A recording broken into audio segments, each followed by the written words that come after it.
You laughed, just like that, at a silly joke. And then, in a fraction of a second, your brain caught up with you. You laughed, even though she is gone. How could you? That wasn't forgetting. That wasn't betrayal. But it felt like it. And this stinging moment after laughing, that is our topic today. There is something that almost no one knows about grief. It doesn't end the way you think. It doesn't end with crying. Not with a resolution. Not with silence. It ends in a laugh that surprises you. And in the shame that follows. And if you know this feeling, then you are exactly in the right place. Imagine this. A normal Tuesday afternoon. Katrine is sitting by the window with tea. 2 months after the death of her cat Luna, a stupid video is playing on her phone. And she laughs. Really laughs. Belly, shoulders, tears from laughing. Then she sees Luna's empty bed in the corner. And the laughter dies. She is ashamed. For a whole week, she thinks she has forgotten Luna. Katrine hasn't forgotten anything. Her brain did something important, something crucial. And in the next 14 minutes, I will show you what really happened.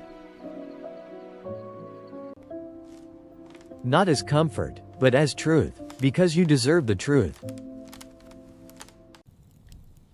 You will understand 3 things today, and none of them is what you expect.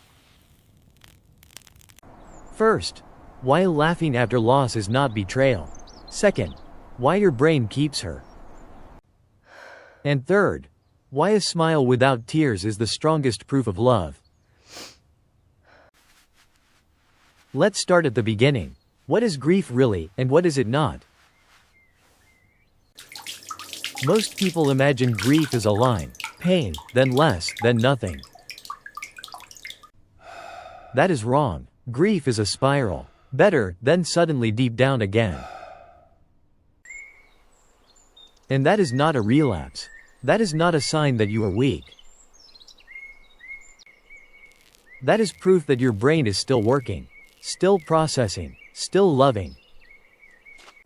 There is a term, oscillating grief, the swinging back and forth between pain and surfacing. Researchers at University College London showed the brain does not process loss linearly. But wait, it goes even deeper than you suspect. The swinging is not a mistake. It is the design, exactly what it is supposed to do. Margaret Strobe and Henk Schutt developed the dual process model of grief in 1999. Their finding: the brain needs confrontation and moments of distraction from it. Katrine's laugh was not betrayal. Her brain briefly surfaced, like a diver. Not to run away, but to be able to dive back down again. That is the difference. That deserves a second of silence. Every moment you stopped grieving, that was strength. Not indifference, not betrayal, strength. And now we come to the feeling that almost no one talks about openly. The laugh guilt. It is more common than you think. A survey of over 400 pet owners showed a shocking result. 81% reported feelings of guilt when they laughed in the first 6 months. 8 out of 10. Most believe they are the only ones. Most stay silent. But the feeling of guilt itself is not the problem. It is a sign. A sign that you loved. Whoever does not love feels nothing afterwards. Except, it lies. It tells you a story that isn't true. The story goes, if you laugh, you are forgetting her. That is the biggest lie of grief.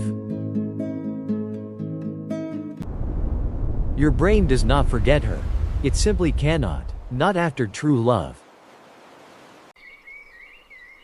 What your brain does instead has a name, meaning making. Wendy Lichtenthal at Memorial Sloan Kettering Cancer Center describes it precisely. The brain never stops processing. It only shifts from pain to integration. From an open wound to a scar, and a scar doesn't forget. It just stops bleeding. There is a difference that almost no one knows: recurring memory, intrusive memory. Recurring memory is the remembering that feels soft, the image of her that warms you. Intrusive memory is the remembering that doesn't stop, that haunts you at night. The difference is crucial, not for the pain, but for your direction. If you feel warm at the thought of her, then your brain is working healthily. Now let's turn the whole thing completely upside down. There is a question. Have you ever dreamed of her? Especially in the first difficult weeks? Many who have lost cats describe the same thing. The first dreams are heavy. The cat in distress. They run after her. They cannot hold her. That is not a bad sign. That is your brain in active processing mode. And then, at some point, that changes. The dream becomes calmer. She is sleeping. She is playing. She is back again. She looks at you like she used to. You wake up, not with pain. With something that feels almost like a visit. Campina, a cat belonging to a woman from our community. He died in December of last year. 3 weeks later came the first calm dream. He sat on her bed and just said, "I am not dead." She wrote to us, "I know it was just a dream. But I didn't cry. For the first time since his death, I woke up without tears." What was that? Was it Campina? Was it her subconscious? I don't know. What I do know, her brain had begun to carry him, no longer to lose him. And that is the difference between grieving and carrying, between loss and connection. And now we come to the thing that catches most people completely unprepared. Week 10, week 14, somewhere in this time frame, something strange happens. Researchers call it the 3-month shift, a sudden shift in experience. You look at photos of her, and you smile. Just like that. You talk about her, and laugh at a memory. And then comes the thought, have I grown cold? Do I not love her enough? The answer is no. The opposite is true. This shift is the proof. Your brain has completed the task, making meaning out of pain, connection out of loss. Here is the moment that shows everything in a new light. The goal of grief is not letting go. It never was. Not really. Class, Silverman, and Nickman showed. Letting go is the wrong model. It even causes harm. Healthy grief means continuing bonds. A new chapter. The cat becomes part of your story. Not as a wound. As a chapter that supports you. Felix, Luna, Charlie, Minka, they don't disappear, they only change form. Physical presence turns into something you carry with you every day.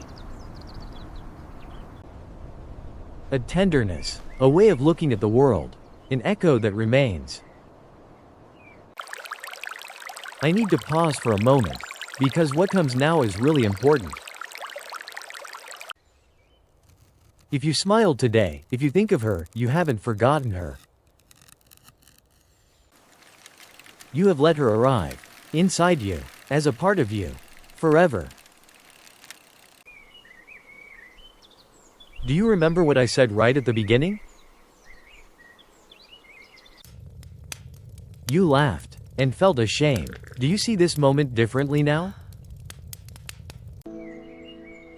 You are not someone who forgets. You are someone who heals. True healing doesn't look dramatic.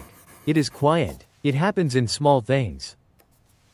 It is the Tuesday afternoon when you laugh, and don't feel ashamed. The first time you look at photos and just smile, without the sting afterwards. The morning you think of her, and feel warmth instead of pain. You might have been there when she passed, or not. Both are okay. Neither makes you guilty. Maybe you didn't know it was the last time. That doesn't make you guilty. And you still ask yourself today, did she feel how much I loved her? The answer is yes, not because it sounds nice. Because cats feel that, their whole life long, every day. Every night next to you.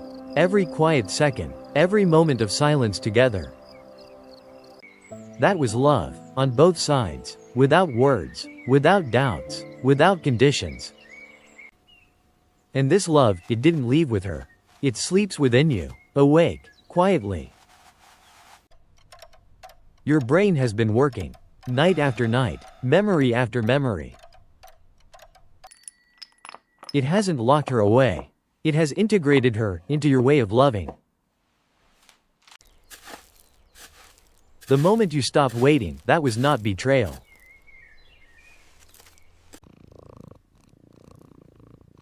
That was the arrival. That was the moment she truly became part of you, forever.